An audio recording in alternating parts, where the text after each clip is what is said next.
sa ate. Alin? Bakit? Para makaupo tayo. Tara. Sila yan yan. 4:30. Kaya nga eh. Alangan namang pupunta tayo dyan nung mag-isisimon. Di wala na tayo maupuan.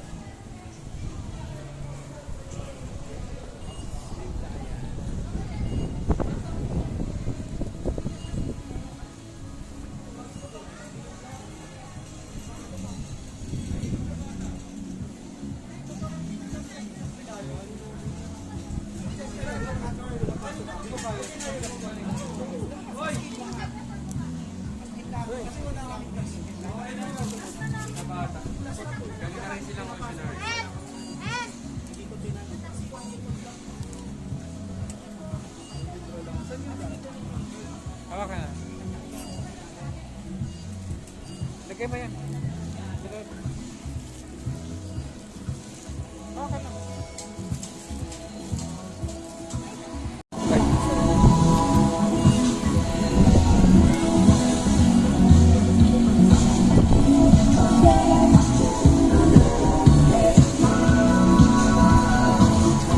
Yun, hotdog. Hotdog.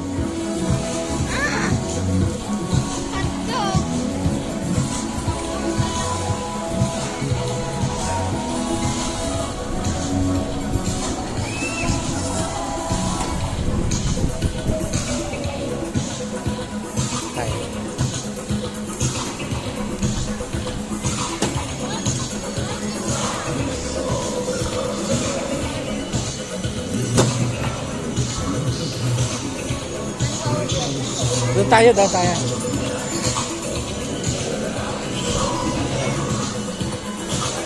Kasi doon ang gagaling ng ano eh. Doon ang gagaling. Daming tao eh.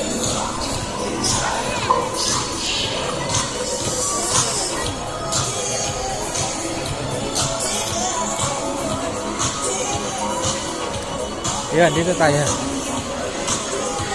Yan, sa taas.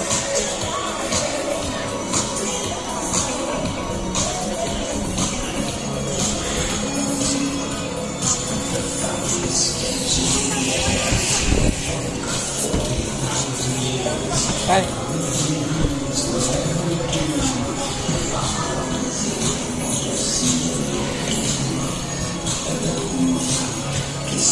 Okay.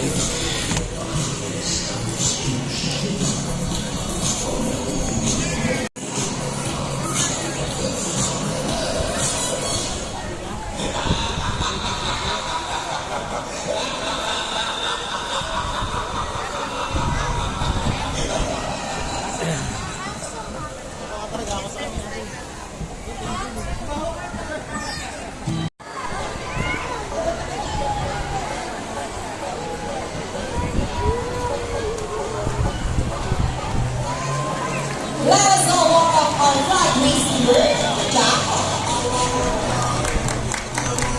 Taco is our Pelucan cockatoo, and unique cockatoo with six. These birds can be found in Eastern Indonesia, and they are the largest among the white cockatoos. Go Taco. Very good. Let's show concentrations and a round of Taco with Peter Park.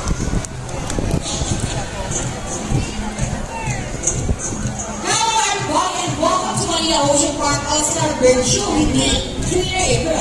So here's an object that I will hide under one of these three silver cups. So where do you want me to put this object? On your left, on your right, or in the middle? Now decide, left, right, or middle? Okay, so let's put it right here. Now let's call it a sighted bird. That's all. That is our silver-crested cockatoo. Saying it again, kakatuwang Margarita.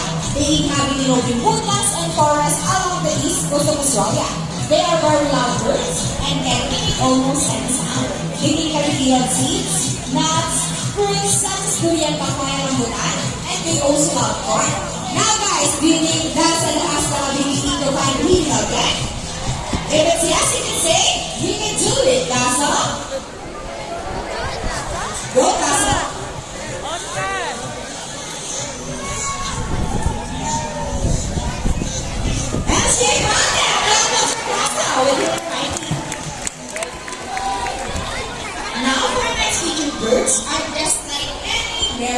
Monogamous, meaning they will be partners for lifetime. Pretty romantic, huh? But as any couple like us, in a relationship, there will always be battles. Me, Sassy, and Rocky are beautiful girl doing and today, they will run out to see who's the best in basketball game.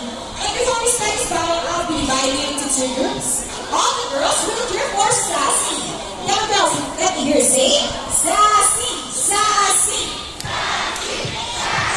And now, boys will cheer for Rocky. The boys, let me hear say, Rocky, Rocky, Rocky, Rocky. Okay, birds ready?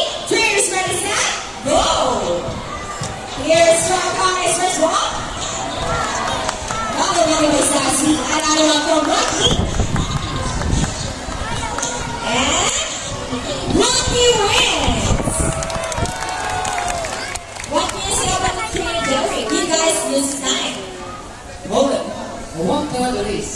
Oh, he wants another race, Rainer JP. Are you sure about that? Do you want Sassy to lose again? This time I guarantee you that Sassy will win. So what race do you have in mind? I want one race. So what is the race? First bird so that clears into the pole and passes the winner. That is the ring race. So our race it shall be. Remember guys that boys already have 1 point. So girls, let's cheer louder for Sassy to win this time. We'll be doing this again, this time our ring race. Ready, set, go! Here's my college first ring. Okay, what's happening? Sassy pick up the 3 rings at the same time. How far is that? And the winner is Sassy! What is it about 3 rings at the same time? Hey, you guys cheated! No, we didn't cheat. Sassy used to bring. Oh, so it's true that girls are more intelligent than boys? Well, of course, no one can Sassy will bring the GP and Rainer Jerry.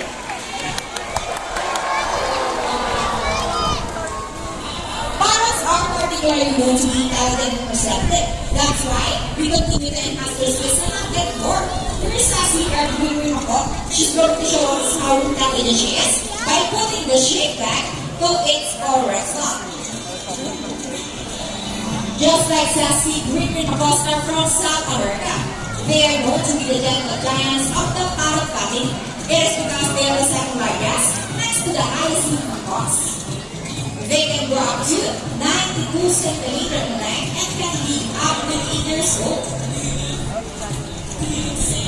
Scientific name is Arachloroptera. They usually feed on seeds, nuts, salts, and minerals along the river banks. And for the last shape, go Sassy girl.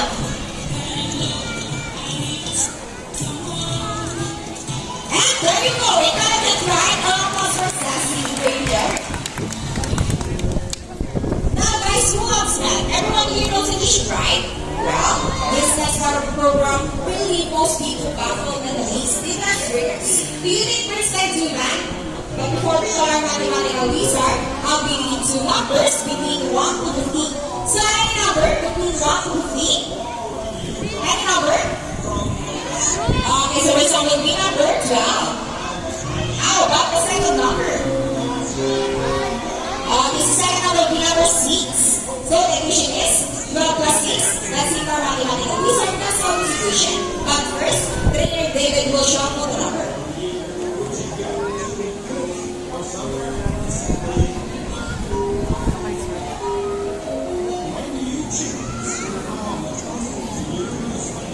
Now let's call it a hybrid macaw, Rocky.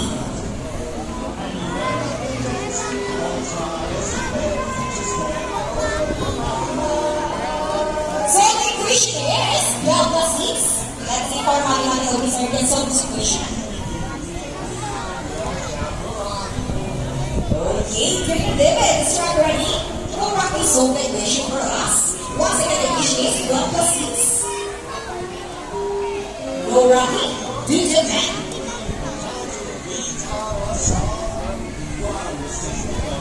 And Rocky gets the first number correct.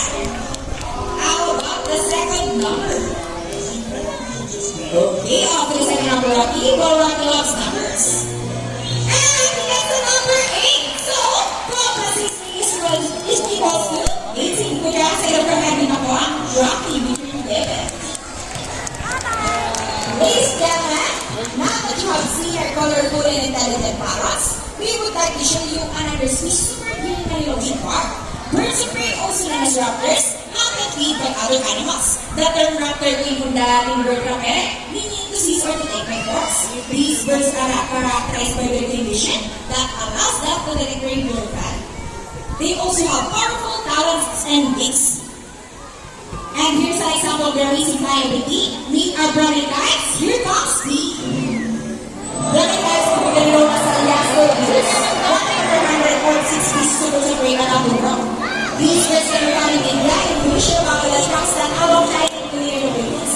They are also known as Tali or Bangal in the Visayas region. And as you can see, we have the homing pigeons. Homing pigeons is an alien for Chinese, meaning being that another for its nest and name. Now one calls for brownie guy and homing pigeons. Here in the ocean park, we believe there is hope. We only not try to take care of the friends of the sea, but also for those who are landed here as well. Now, who knows what we are? It's reduce, and recycle. Very good. So here's a happy bird once again. They're going to show us the proper pieces of stuff. Go, buddy.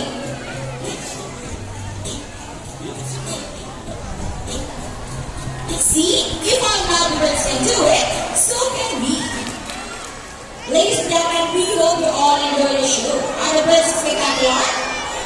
Well, in our own way, no matter how small the effort, let's take action and save them from exploitation or even extinction.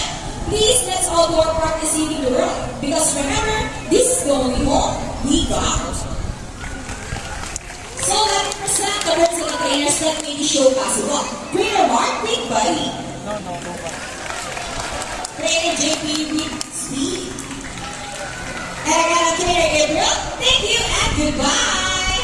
By the way, guys, please remain on your seat because we still have a sea line show. Once again, please remain on your seat and do not cross the yellow line. Thank you.